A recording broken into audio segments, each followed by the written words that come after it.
আজকে আমি আমড়ার আচার বানাবো। তো প্রথমে একটা পাত্র নিলাম, এর ভিতরে তেল দিয়ে দিলাম, হচ্ছে সরিষার তেল, 1 পাওয়া সরিষার তেল। রসুন কেটে রেখেছি, রসুন দিয়ে দেব। 1 মিনিটের মতো হচ্ছে রসুন ভেজে নেব।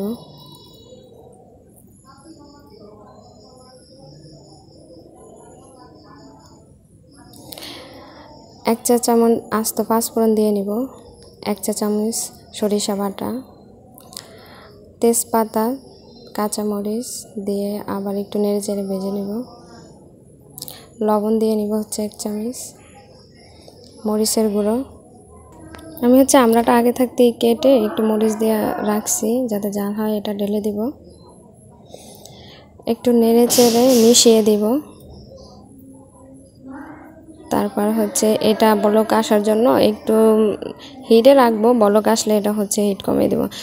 এটাতে হচ্ছে যেহেতু আমরা অত বেশি একটা টক হয় না, তো আমি এর সাথে টক মিক্স করে দেব। চিনি দিয়ে নিচ্ছি পরিমাণ মতো, আপনার যেরকম খাবেন ওরকমই চিনি দিবেন। আমার হাজব্যান্ড আবার মিষ্টি ছাড়া খায় না, তো আমি যে তেঁতুলের টক দিয়ে দিচ্ছি। সবগুলো মিক্স করে এখন হচ্ছে ঢাকনা দিয়ে ঢেকে দেব।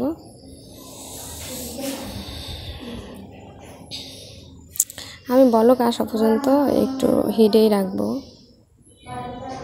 বলক চলে আসছে, এখন চুলার আঁচটা কমিয়ে দিয়ে হচ্ছে পর্যাপ্ত পরিমাণ সময় আর কি নিব, যতটুকু সময় কি সিদ্ধ হয়। তো এটা হচ্ছে আমার আচারের কালার হয়ে গেছে। আচারটা আমি আর একটু সময় ধরে রাখবো। শেষে দিয়ে নিচ্ছি হচ্ছে পাঁচফোড়নের গুঁড়ো আর হচ্ছে লাল মরিচের গুঁড়ো।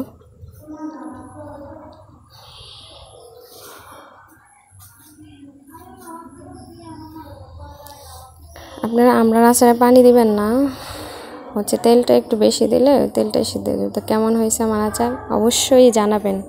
ধন্যবাদ সবাইকে।